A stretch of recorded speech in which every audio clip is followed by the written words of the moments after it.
자, 이제 오늘 에베소서를 마무리하려고 합니다.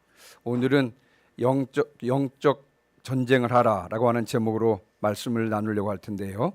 여러분, 지난번에 이제 요약을 좀 해드렸는데, 하나님께서 세워주신 교회를 섬기기 위해서 성도들이 해야 될 세 가지 중에서 오늘 이제 마지막 제목을 여러분께 말씀을 드리려고 합니다. 성령이 하나 되게 하신 것을 심써 지켜라. 두 번째가 교회의 순결을 지켜라. 오늘 세 번째가 한번 따라해 보시기 바랍니다. 영적 전쟁을 하라. 다시요. 영적 전쟁을 하라.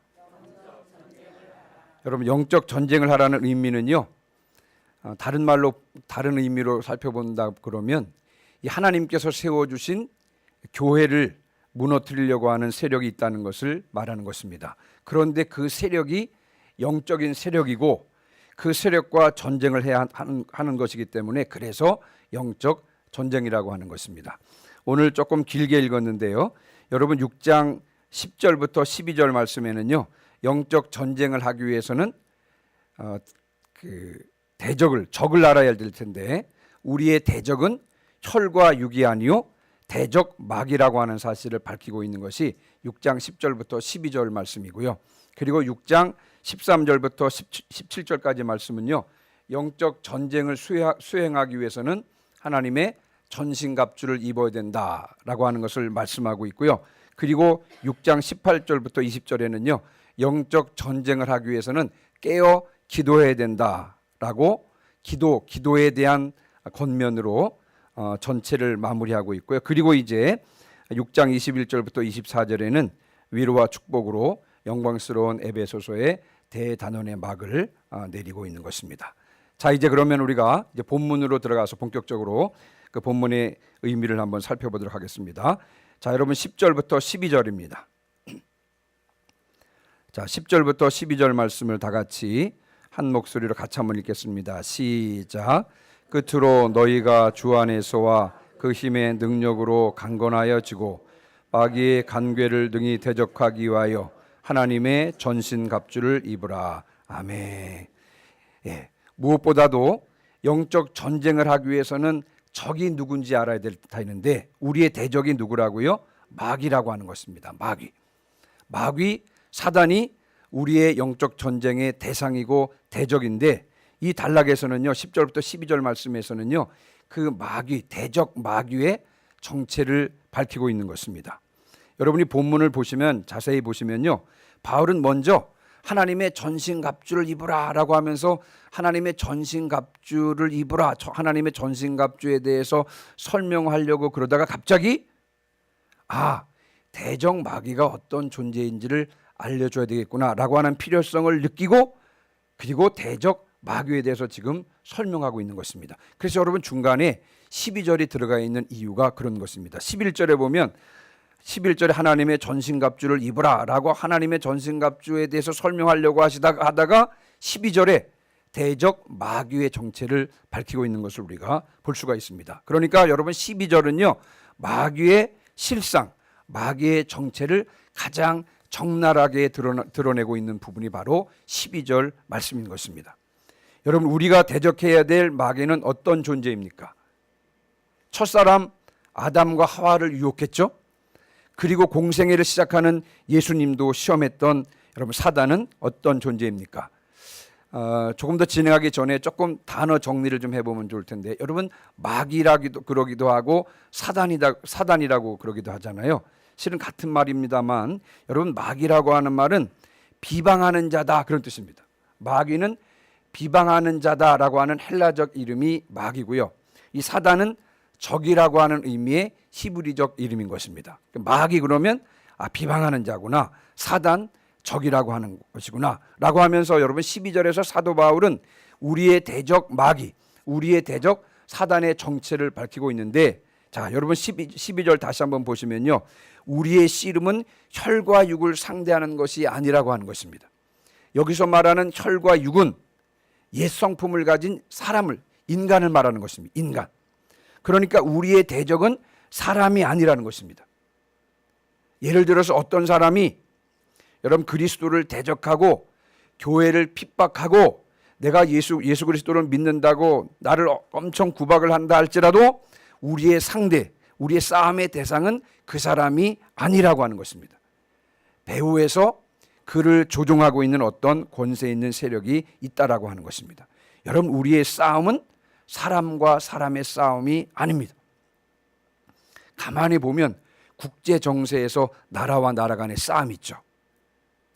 그리고 교회 내에서의 갈등이라든가 가정 내에서의 문제라든가, 여러분, 이 모든 것들도 마찬가지인 것입니다. 단순히 나라와 나라의 싸움이 아니고요, 단순히 개인과 개인의 갈등, 개인과 개인 간의 싸움이 아니라고 하는 것입니다. 그 배후에서 그것을 조정해서 싸움을 일으키는 어떤 배후 세력이 있다고 하는 것입니다. 자, 그런데 우리가 여기서 한 가지 좀 눈여겨봐야 할 것이 있는데 뭐냐면요, 여러분 12절 다시 한번 봐보세요. 우리의 씨름은 혈과 육을 상대하는 것이 아니요. 그러면서 여러분, 우리의 전쟁을 무엇에 비유하고 있냐면요, 씨름에 비유하고 있습니다. 그렇죠? 우리의 영적 전쟁, 우리의 싸움을 무엇에 비유하고 있냐면요, 여러분, 씨름에 비유하고 있습니다. 여러분, 왜 우리의 싸움을 씨름에 비유하고 있을까요? 왜 그럴까요? 여러분, 씨름은 1대1로 해야 되는 것입니다. 피할 수가 없어요. 그렇죠? 피할 수가 없습니다. 씨름은 1대1로 해야 되는 것이고 피할 수가 없는 것 마찬가지로 여러분, 마귀와의 싸움은 피할 수가 없는 것입니다. 그리스도인이 된다는 것은 무엇이냐? 여러분, 그리스도인이 된다고 하는 것은요, 마귀와의 싸움에 직면하게 되는 것을 말하는 것입니다. 이 싸움은 반드시 해야 되는 것이며, 그것도 나를 대신해서 누가 대신해 줄 수 있는 것이 아니라 내가 직접 싸워야 되는 싸움이라고 하는 의미인 것입니다. 누가 대신해서 싸워줄 수 없는 것이고요, 내가 직접 싸워야 될 싸움이기 때문에 여러분, 이 싸움을 씨름에 비유하고 있는 이유가 바로 여기에 있는 것입니다. 어떤 누구도 이 마귀와의 싸움을 피해갈 수 없고 내가 직접 그 마귀와 싸워야 되기 때문에 사도 바울은요, 그 싸움을 씨름에 비유하고 있는 것입니다. 자, 그러면 여러분, 이제 마귀의 실체를 좀 몇 가지로 잠깐 우리 12절을 근거로 해서 살펴볼 텐데, 여러분 12절 다시 한번 보시기 바랍니다. 이제 마귀를 지칭하면서 뭐라 그랬냐면, 여기 보면 통치자들과 권세들이라 그랬습니다. 그렇죠? 우리의 씨름은 혈과 육을 상대하는 것이 아니요 통치자들과 권세들이라. 여러분, 통치와 권세, 다시 말하면 강력한 군단의 강력한 권세를 가진 군단이라고 하는 것입니다. 여러분, 예수님께서도요, 누가복음 11장 21절 말씀에 보면 강한 자가 무장을 하고 자기 집을 지킬 때에는 이라고 말씀하셨습니다. 예수님께서 말씀하시면서 믿지 않는 사람들의 영혼을 이제 사탄이 쥐고 있는, 마귀가 쥐고 있는데, 그 믿지 않는 영혼을 붙잡고 있는 마귀를 가리켜서 주님께서 뭐라고 표현하고 있냐면요, 강한 자라고 표현하고 있습니다. 강한 자라고. 여러분, 사탄은 강한 존재입니다. 강한 존재. 우리가 생각하는 것보다도 훨씬 강한 존재가 바로 마귀이고 사탄인 것입니다. 또 힘이 강할 뿐만 아니라, 또 그리고 여러분 12절을 참고로 보시면 이 어둠의 세상 주관자들과 하늘에 있는 악의 영들이라 그랬습니다. 어둠의 주관자들이고 악한 영이라 그랬습니다. 다시 말하면 여러분, 이 마귀는 악한 존재인 것입니다.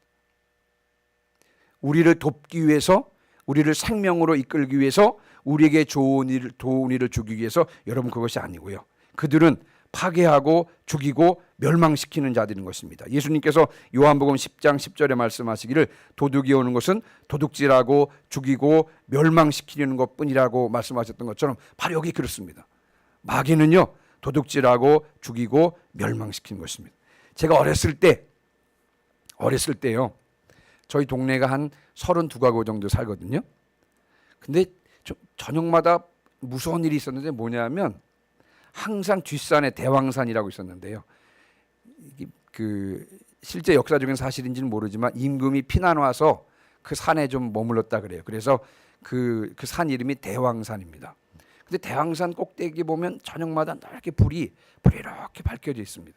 무당이요, 밤 12시가 되면 무당이 그 위에 올라가 가지고 매일 뭘 하더라고. 매일 뭘 하는 거예요. 근데 제가 이제 되게 궁금했습니다. 교회를 다니면서도, 야, 저 사람들은 밤 12시에 무섭지도 않나. 저기 가서 뭘 하나 그러고 있었는데 여러분 참 놀라운 사실은 제가 어렸을 때부터 쭉 그 무당 동네에서 그 무당이 죽으면 그 다음 무당이 또 이어지고 계속 이렇게 이어지는데 그 무당을 역임하는 집마다요. 여러분 제가 보면서 깜짝 놀란 게 뭐냐면 남자들이 살아있는 집이 없더라고요. 남자들이 다 죽었습니다. 제가 그러면서 어린 마음에 저 사람들은 귀신을 섬기는 존재인데 귀신이라고 하는 것은 사람에게 이로운 존재가 아니구나.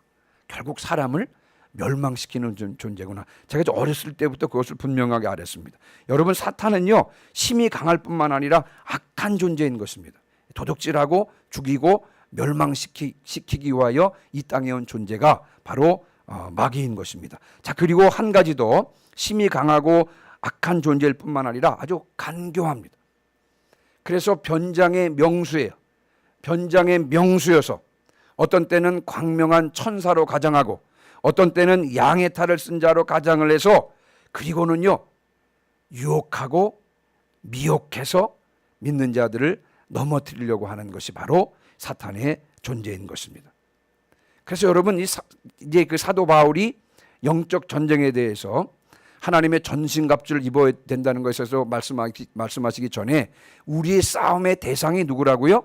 마귀고 적을 알고 나를 할 때 여러분 10절에 있는 것처럼 적을 알고 나를 할 때 적이 누구인지 분명히 알고 또 그 적 앞에 서 있는 내가 누군지를 분명히 알 때 주님 안에 있게 되는 것이고 또 주님의 힘의 능력만을 의지하게 되는 것이고 이래서 하나님의 전신갑주가 필요한 것이구나 라고 전신갑주의 필요성을 인식하게 된다고 하는 것입니다. 그래서 바울이 하나님의 전신갑주에 대해서 설명하기 전에 우리의 대적이 누구인지 그 대적의 실체가 어떤 것인지 적을 알고 나를 알면서 바로 하나님의 전신갑주의 필요성을 우리에게 피력하고 있는 것을 우리가 볼 수가 있습니다. 제가 이제 에베소서 주석을 찾던 중에요. 여러분 마귀에 대한 마틴 로이드 존스의 말이 퍽 인상적이었는데 여러분 한번 들어보시기 바랍니다. 오늘날 교회가 약화된 상태에 빠지게 된 주된 원인 중에 하나는 마귀의 존재가 잊혀지고 있다는 사실임을 나는 확신한다. 이 모든 것은 우리들의 탓이다. 우리 모두가 우리의 태도나 사고를 심리학적 현상으로만 보려고 한다. 우리는 이 엄연한 객관적 사실, 마귀가 존재한다라고 하는 이 객관적 사실, 마귀의 존재성, 마귀의 실존, 우리의 적이 되는 사실과 그가 참소자라는 것과 그것의 불화살 등을 깨닫지 못하고 있다. 그러면서 여러분 이 마틴 로이드 존스는요 분석하기를 지금 현재 교회가 약화된 이유 가운데 하나가 뭐냐면 이 마귀의 존재를 성도들이 잊어버렸다고 하는 것입니다. 단순히 어떤 현상들이 벌어지면 단순히 이것은 그냥 심리적인 현상으로만 본다는 것입니다. 그냥 우리의 감정 정도로만 치부해버리는 하나의 심리적 현상으로만 보았지 정말 마귀가 존재한다라고 하는 그 객관적인 사실과 마귀의 실존과 또 그가 참소자가 된다는 사실과 또 믿는 자들에게 불화살을 날린다고 하는 이 사실들을 깨닫지 못하고 있기 때문에 교회가 약화되었다라고 이 마틴 로이드 존스가 말을 했는데요. 여러분 이 말이 참 저는 개인적으로 제 마음 가운데 많이 와닿았습니다. 어쨌든간 하나님의 그 전신갑주를 입어야 될 필요성에 대해서 이제 10절부터 12절까지 사도 바울이 말하면서 자 이제 13절부터 17절까지는요 6가지 전신갑주의 목록들을 설명하고 있는데 자 6가지 여러분 저를 좀 보세요. 성경 보지 마시고 자 제가 말씀을 드릴 테니까 한번 따라해 보시기 바랍니다. 6가지입니다. 6가지. 첫 번째 자 진리의 허리띠, 의의 호심경, 평안의 복음의 신, 믿음의 방패, 구원의 투구, 성령의 검. 혹시 이 순서를 잘 알고 계신 분 계세요? 어떻게 하면 이게 딱 이어질까요? 혹시 그런 분 안 계세요? 혹시 에베소서 6장을 읽으면서 목사님 이거는 순서를 이렇게 쫙 하면 정확히 기억됩니다. 혹시 이렇게 이렇게 아시는 분 있으면 저한테 알려주시기 바랍니다. 우리 다시 한번 해볼까요?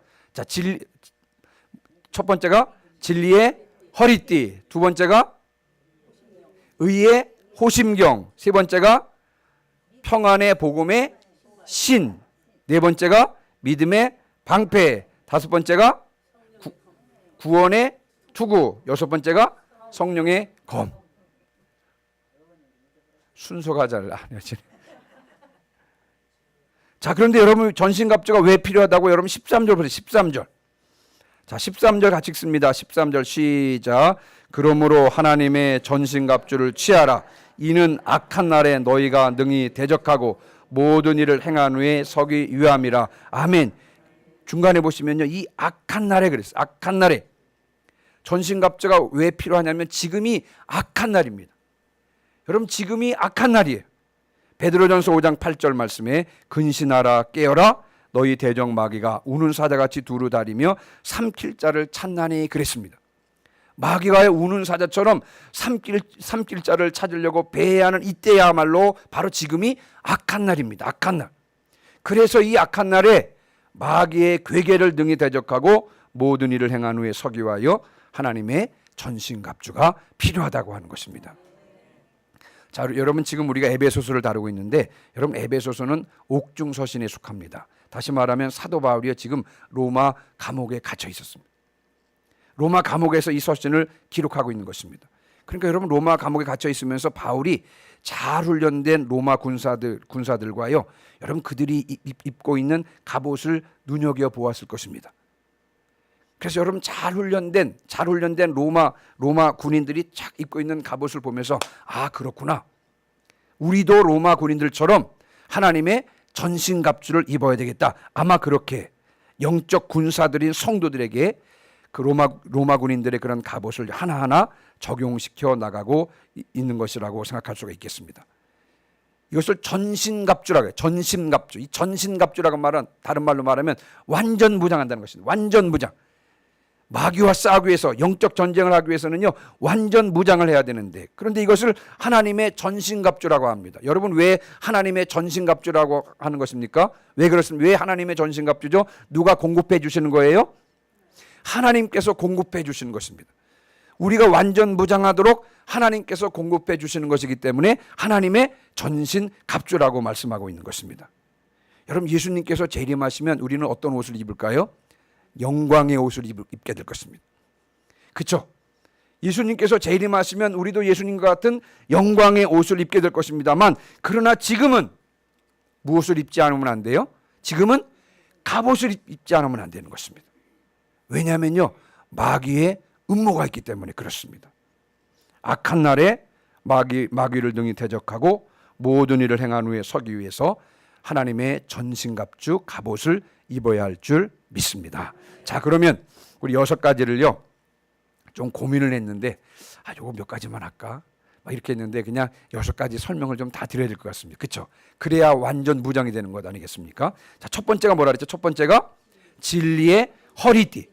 병사의 띠, 허리띠는요 가죽으로 만듭니다. 가죽. 근데 여러분 좀 이상하지 않습니까? 갑옷 위에 허리띠를 띠나요? 여러분 그렇지 않습니다. 여러분 갑옷 위에 허리띠를 두를 수가 없습니다. 여기서 말하는 허리띠는요 갑옷보다는 속옷을 묶는 데 사용했습니다. 속옷을 묶고 그리고 나서 거기에 무엇을 묶었냐면요 여러분 검을 붙들어 매었습니다. 그 끈으로 속옷을 매고요. 그리고 그 끈에 무엇을 맸냐면요 검을 붙들어 매었습니다. 그렇게 해야 여러분 행진할 때 아무런 지장을 받지 않게 되는 것입니다. 여러분 행진하는데 자꾸 속옷이 흘러내리면 신경 쓰이잖아요. 그렇죠? 그리고 이렇게 검이 거들러 거리면 사실 제대로 행진할 수 없는 것입니다. 그래서 여러분 이 속옷을 딱 매고 그리고 검을 붙들어 매기 위해서요 그 허리띠를 띄었습니다. 그러므로 허리띠를 조인다, 이 말의 의미는 뭐냐면요 어떤 행동을 준비한다, 그런 뜻인 것입니다. 영적 전쟁을 하기 위하여 준비를 해야 되는데, 그러면 그리스도의 군사인 우리들이 메어야 할 띠가 무엇이라고요? 무슨 띠요? 진리의 허리띠를 메어야 되는 것입니다. 진리의 허리띠. 여기서 말하는 진리는 무엇을 말하는 것일까요? 예, 여러분 잘 알고 계시죠? 여러분 그리스도의 군사는 하나님의 말씀으로 띠를 띄어야 될 줄 믿습니다. 왜냐하면 하나님의 말씀만이 마귀의 거짓말을 분별하는 기준이 되며 우리를 자유롭게 하는 유일한 진리가 되기 때문에 그랬습니다. 진리를 알지니 진리가 너희를 자유롭게 하리라라고 말씀하고 있습니다. 그래서 우리가 이제 영적 전쟁을 하기 위해서 준비를 딱 해야 돼. 허리띠를 딱 조르고 싸울 준비를 해야 될 텐데 그 띠가 뭐라고요? 바로 진리의 허리띠, 다시 말하면 하나님의 말씀 위에 우리가 서야 된다는 것입니다. 자, 그 다음에 여러분 한 가지가 더 있습니다. 여기서 말하는 진리는 하나님의 말씀뿐만 아니라 여러분 성도들이 갖춰야 될 성실성과 진실을 말한다고 할 수가 있습니다. 하나님의 말씀도 중요하지만 뿐만 아니라 성도들이요 성실하고 진실해야 되는 것입니다. 여러분 성도들이 세상 사람들보다도 더 잘 속이고요, 성도들이요 세상 사람들보다도 거짓말을 더 잘하고, 성도들이 세상 사람들보다도 음모와 책략을 더 잘 꾸미면 여러분 어떻게 되겠습니까? 우리가 마귀를 무찌를 수 있겠습니까? 없겠습니까? 어떻게 우리가 마귀를 무찌를 수 있겠습니까? 오히려 마귀와 한편이 될 줄 믿습니다. 그러므로 여러분 성도들은요 영적 전쟁을 하기 위해서는요 하나님의 말씀 위에 서서 성실과 진실로 나아갈 때 영적인 싸움에 기본적인 준비를 했다고 할 수 있을 것입니다.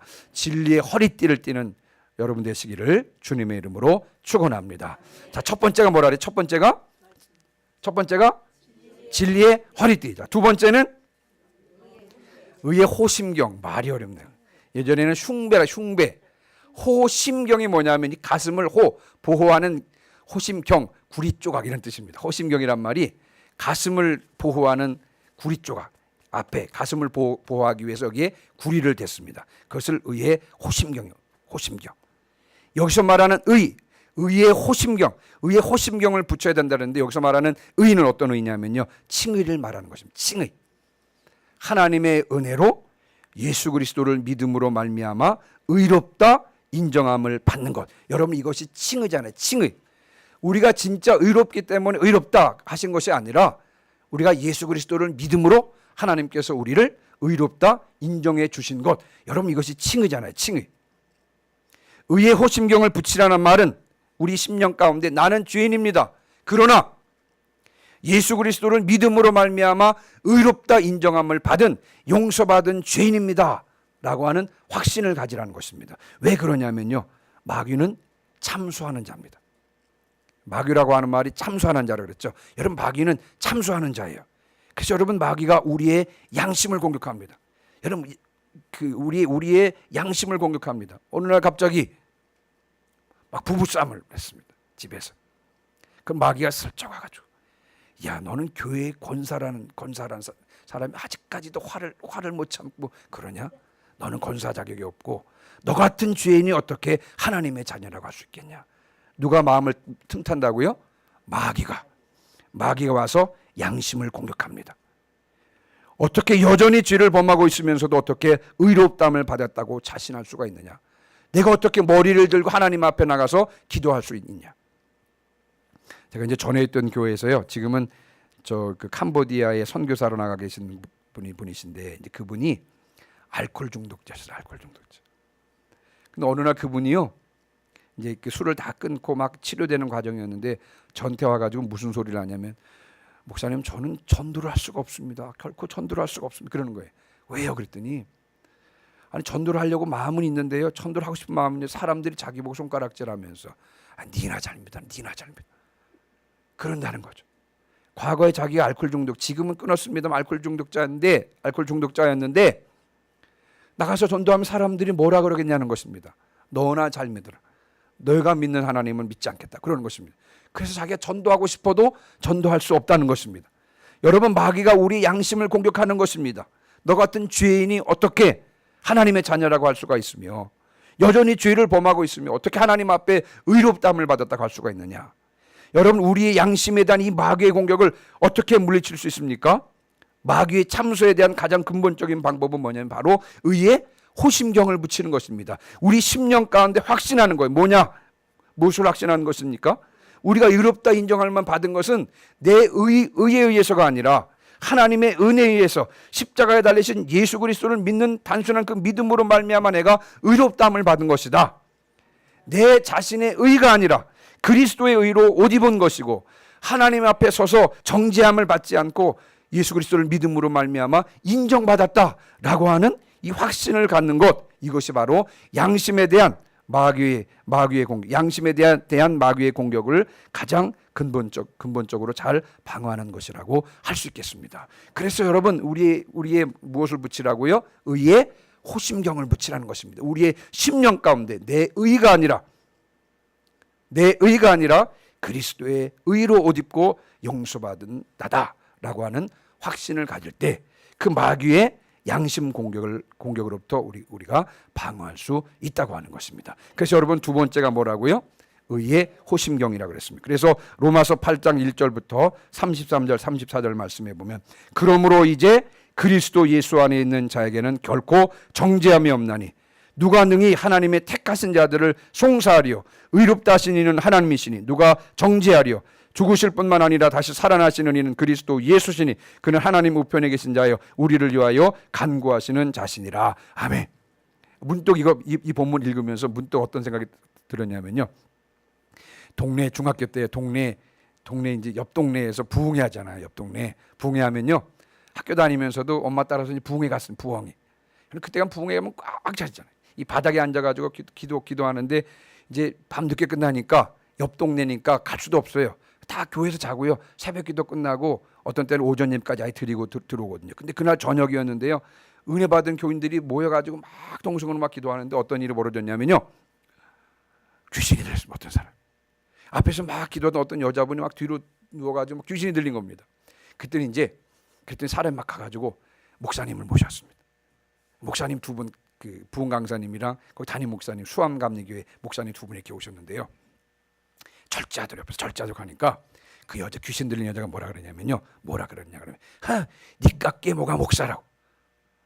와 그러면서요 그 목사님에 대해서 막 비방을 하고 막 그러는 거예요. 그때 그 목사님 뭐라 그러냐. 제가 중학교 때 딱 그 말이 너무 인상적이었습니다. 뭐냐면 그래 내가 말하는 죄인이다. 그러나 예수 그리스도로 말미암아 예수 그리스도의 보혈로 말미암아 용서받은 죄인이다. 내가 예수 그리스도의 이름으로 명하노니 당장 나올지어다 라고 외치니까요 이 여자가 거품을 물고 막 넘어지더라고요. 근데 그때 그 목사님이요 다 그 말씀을 하시더라고요. 그래 내가 죄인이다. 그러나 예수 그리스도의 보혈로 용서받은 죄인이라고 하는 그 말씀이 또 중학생의 마음까지 많이 바뀌었습니다. 여러분 마귀가 우리의 양심을 공격할 때 그러나 우리가 의의 호심경을 가지고 있을 때 여러분 우리는 보호받고 또 방어하게 될 줄 믿습니다.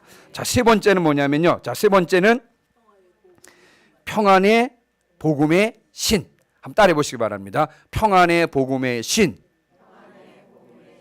로마 군인들의 신발은요 가죽 제품이었는데요. 이 발가락이 나왔고요. 그 발 밑에는요 이렇게 그 무거운 징을 박았습니다. 그리고 이 발목과 정강이 부분에는요 그 장식용 끈을 달았는데요. 그래서 여러분 이것은 오랫동안 행군하고 그 딱 바른 자세로 견고한 자세를 위해서 필요한 장비가 바로 신발이었습니다. 딱 그걸 신어야 동작하는데 아무런 지장을 주지 않을 뿐만 아니라 여러분 발이 미끄러지지 않게 된다는 것입니다. 그런데 사도 바울은요 그리스도의 군병이 신을 신발을 평안의 복음을 전할 준비라고 했습니다. 여러분 여기 다시 한번 15절 보시면 평안의 복음이 준비한 것으로 신을 신는다. 이 말은 다른 말로 말해보면 평안의 복음을 전할 준비라고 하는 것입니다. 평안의 복음을 증거할 준비를 하라는 것입니다. 그것이 바로 우리가 신어야 될 평안의 복음의 신발이라고 말씀하고 있습니다. 여러분 우리는 어디에서든지 간에 예수 그리스도의 증인된 사명을 언제라도 기꺼이 감당해야 되는 사람들입니다. 그렇죠? 맞죠? 베드로전서 3장 15절의 말씀대로요. 그래서 우리 속에 소망에 관한 이유를 묻는 자들에게는 대답할 것을 항상 준비해야 되는 것입니다. 그렇죠? 뿐만 아니라 골로새서 4장 5절 6절 말씀대로요. 외인들이 다른 사람들이 우리에게 던진 질문에 대해서 우리의 답변을 은혜 가운데서 소금으로 고르게 함같이 해야 되는 것입니다. 우리가 늘 만반의 준비를 우리의 소망의 이유를 묻는 사람들에게 또 우리에게 질문하는 사람들에게 대답할 것을 다시 말하면 증거할 복음을 항상 복음을 전할 준비를 하라고 하는 것입니다.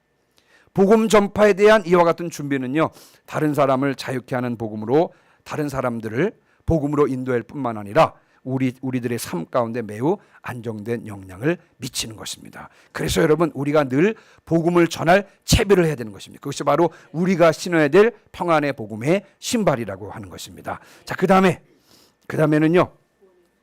뭐라 그랬죠? 구원의 투구 전에 한 가지 더 있어. 뭐라 그랬죠? 따라해 보세요. 믿음의 방패. 믿음의 방패. 여러분 16절 보세요. 믿음의 방패 앞에 어떤 말이 붙여져 있냐면요. 모든 것 위에 믿음의 방패를 가지라. 다시 말하면 모든 것 위에, 다시 말하면 반드시 덧붙여야 한다는 것입니다. 반드시 갖춰야 될 갑주가, 하나님의 전신 갑주가 있는데 그게 뭐다? 믿음의 방패라고 하는 것입니다. 여기서 말하는 방패는요, 작은 방패를 말하는 것이 아니라 온몸을 다 가릴 수 있는 긴 장방형의 방패를 말하는 건데요. 특별히 로마 군인들이요, 무엇 때문에 이런 긴 방패를 고안했느냐면요, 송진을 발라서 불을 붙인 후에 사격하던 불화살을 막기 위해서 고안되었던 장비가 바로 이 방패라고 하는 것입니다. 방패. 자, 그러면서 여러분 16절 다시 한번 읽어보겠습니다. 16절 시작.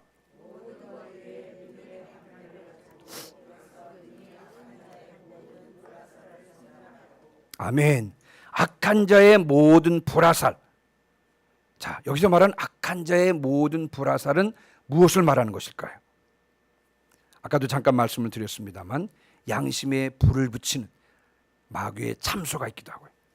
어떤 때는요, 우리 속에 확 의심을 집어넣게 하기도 하고, 어떤 때는 불순종하게 하기도 하고, 어떤 때는요 배반하게 하기도 하고, 어떤 때는 우리 속에 욕심을 불러일으키기도 하고, 어떤 때는 우리 속에 두려움을 불러일으키기도 하는 것, 이 모든 것이 바로 악한 자의 불화살이라고 할 수가 있는 것입니다. 그러나 우리에게는 이 모든 불화살을 소멸하거나 꺼버릴 수 있는 방패가 있는데 그것이 바로 뭐라고요?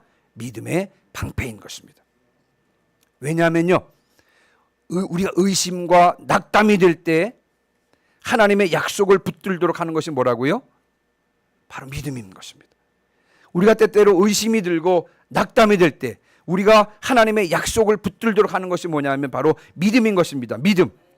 또 유혹을 당할 때, 우리가 유혹을 당할 때 하나님의 능력을 붙들도록 하는 것도 뭐예요? 바로 믿음인 것입니다. 그래서 여러분, 믿음의 방패로 모든 마귀의 불화살을 소멸하거나 꺼트려 버릴 수 있는 것입니다. 그래서 모든 것 위에 믿음의 방패를 가지라고 말씀하고 있는 것입니다.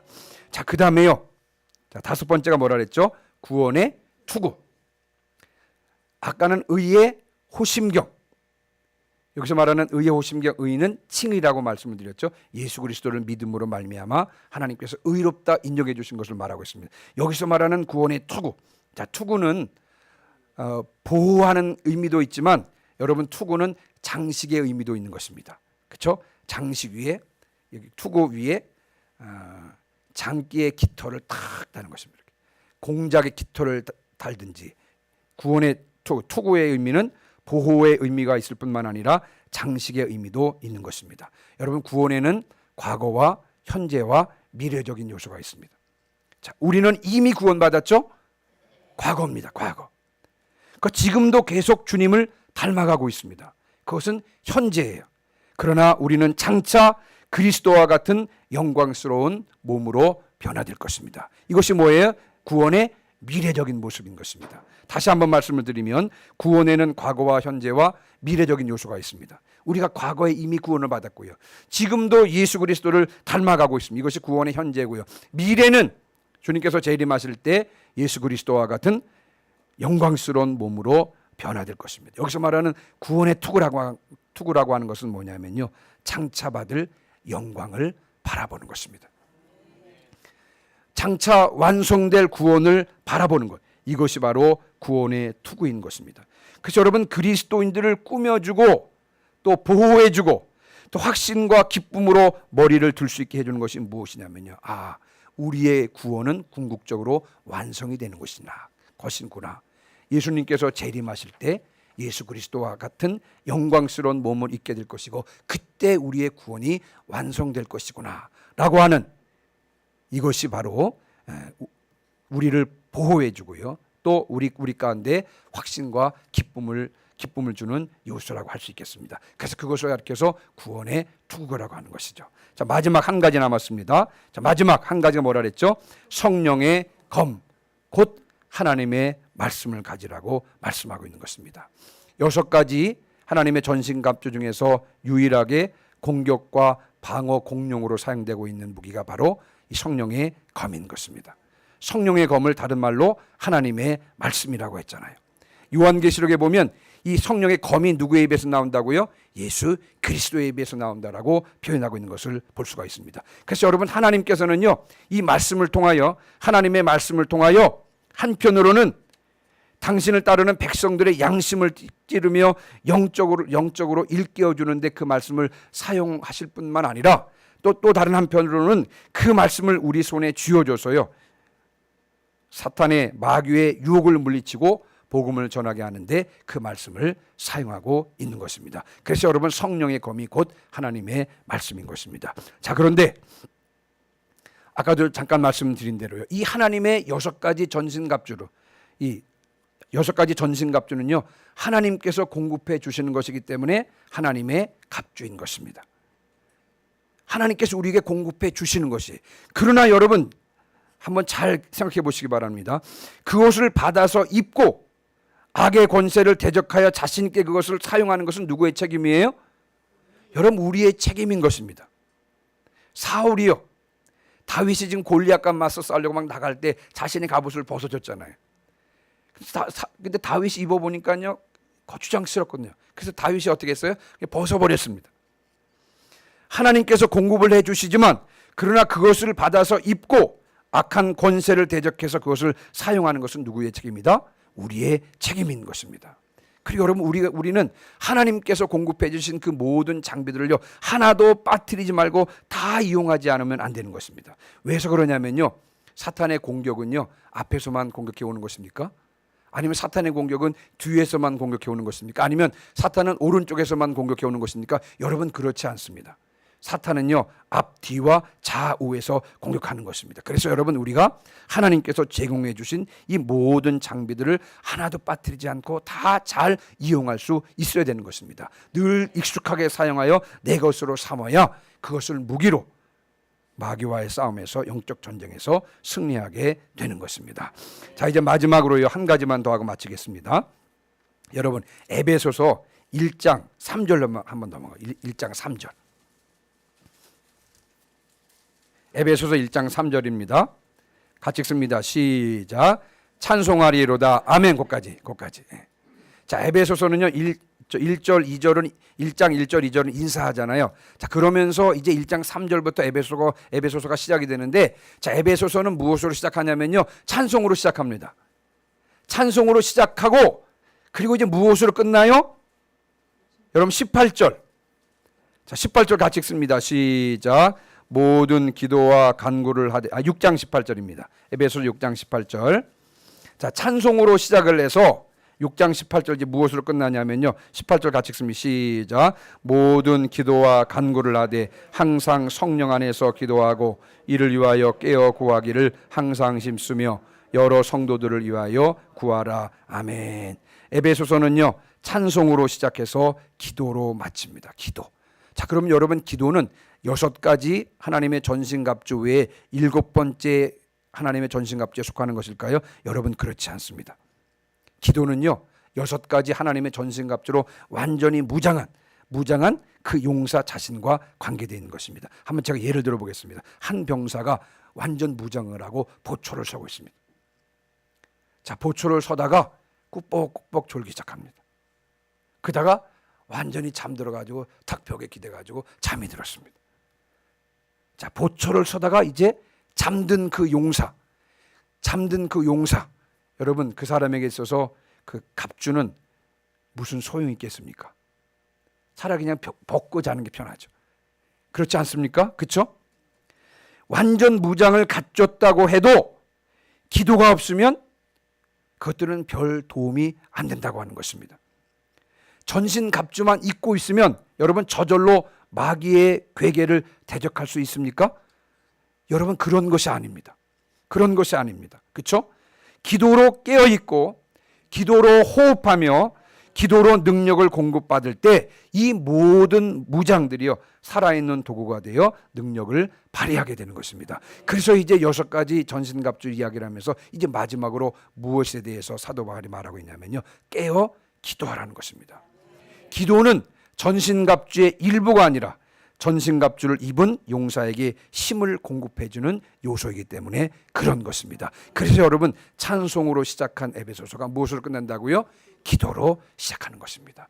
깨어 기도할 때 6가지 하나님의 전신갑주가 능력을 발휘하게 된다고 하는 것입니다.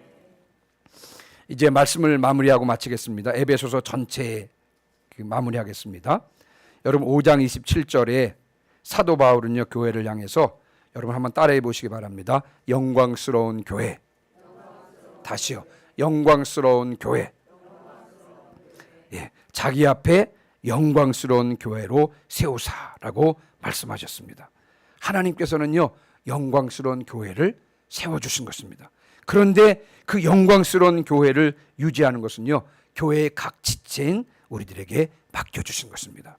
자, 그래서 성령이 하나 되게 하신 것을 우리가 힘써 지켜야 되는 것입니다. 각 지체 간에, 교회 안에서 성도와 성도 간에 성령의 하나 되게 하신 것을 우리가 힘써 지켜야 되는 것이고요. 두 번째, 세상과 타협하지 않고 순교를 지켜야 되는 것이고, 마지막으로 대적 마귀와 영적 전쟁을 해야 되는 것입니다. 아무쪼록 주께서 세워주시고 맡겨주신 영광스러운 이 교회를 잘 섬기시고 또 세우시는 성도들이 되시기를 주님의 이름으로 축원합니다. 아멘. 우리 이 시간에 210장 찬송하시고